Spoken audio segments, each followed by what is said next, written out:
जो नवा नवा काम शुरू करते या नवा नवा वीज़ा मिला या कुछ भी, पहला साइन करने का ये एक एग्रीमेंट होते हैं। एग्रीमेंट में लाजम तुम पढ़ेगा एकदम, तुम्हारा तनख्वाह कितना है, तुमको कितना छुट्टी है, तुमको कभी टिकट मिलेगा, ये सब से अच्छा से पढ़ो यार। नहीं सीधे तुम साइन करते क्यों, तुम खुश है मनते जल्दी काम करेगा, नहीं। बहुत रूल्स है, आदमी नहीं जानता है। इन लोग लिखते हैं एग्रीमेंट में और तुम साइन करते, खलास तुम साइन किया, समझो तुम फंस गया। तो इसलिए अच्छे से पढ़ो, शायद तुम ये एग्रीमेंट नहीं मानते, तुम दूसरा चीज मानते। तुम्हारा पगार कितना है, देखो कितना पगार देते हैं, लिखा है एग्रीमेंट में, सब चीज लिखा है, A to Z लिखा है। तो तुम लोग पहला एग्रीमेंट पढ़ो, नहीं सीधा आलातुल साइन करो और काम करो। बहुत आजकल आदमी लोग को उल्लू बनाता है। क्या करता है, 600 लिखते, 700 लिखते हैं, बोलते ये तुम्हारा तनख्वाह है, और ऊपर से वो तुमको 1000 देता है, लेकिन जब तुम आते काम छोड़ने के लिए तुम्हारा हक नहीं मिलता है। क्यों, 600 लिखते हैं, 500 लिखते हैं। तो ये चीज में ध्यान रखो, आप लोग अच्छा से देखो पेपर क्या एग्रीमेंट में लिखा है, फिर साइन करो।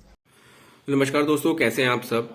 आज के इस वीडियो में मैं आपसे दो चीज का डिस्कस करूंगा, क्योंकि बहुत से भाई मेरे से कंटिन्यूअसली लगातार पूछ रहे हैं कि सर जो एग्रीमेंट होता है हमारा, क्या वो एग्रीमेंट बदल जाता है, और दूसरा सवाल ये है कि सर हमारा जो सैलरी लग गया है, क्या वहां जाने के बाद सैलरी बढ़ सकता है। तो ये दो चीज का आज मैं इस वीडियो में जवाब दूंगा, तो मेरे वीडियो में बने रहिए, और वीडियो अच्छा लगे तो एक लाइक जरूर कर लीजिए। तो सबसे पहले हम स्टार्ट करते हैं एग्रीमेंट से।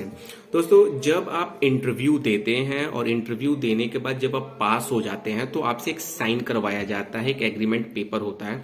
तो कई बार क्या होता है, जल्दीबाजी के चक्कर में आप लोग उसको पढ़ते नहीं है, बस फटाफट पलटते जाते हैं, अंगूठा या साइन करके आगे निकल जाते हैं। तो उसमें क्या है, वो पूरा टर्म्स कंडीशन लिखा रहता है, वहां का रूल रेगुलेशन लिखा रहता है, लेकिन जल्दीबाजी के कारण आप नहीं पढ़ पाते हैं या फिर आपको पढ़ने नहीं दिया जाता है। ये दो काम हो सकता है, लेकिन एग्रीमेंट चेंज नहीं होता है। जो एग्रीमेंट यहाँ इंडिया में लग जाएगा वही एग्रीमेंट आपको दुबई, सऊदी, कुवैत में भी मिलता है। तो एग्रीमेंट चेंज नहीं होता है। दूसरा चीज, आपने कहा सैलरी। मान के चलिए कि आपकी सैलरी अगर 700 दिरहम लग गई या 800 दिरहम लग गई, तो वहां जाने के बाद सैलरी बढ़ता नहीं है, एग्रीमेंट के हिसाब से नहीं बढ़ता है। बाकी कुछ आप बहुत अच्छा कुछ काम ऐसा कर दिए तो बढ़ गई, तो एक अलग बात है। बट जहां तक मेरी जानकारी है, सैलरी जो है फिक्स रहता है, 1.5 साल 2 साल जितने साल का आपका वीजा रहता है।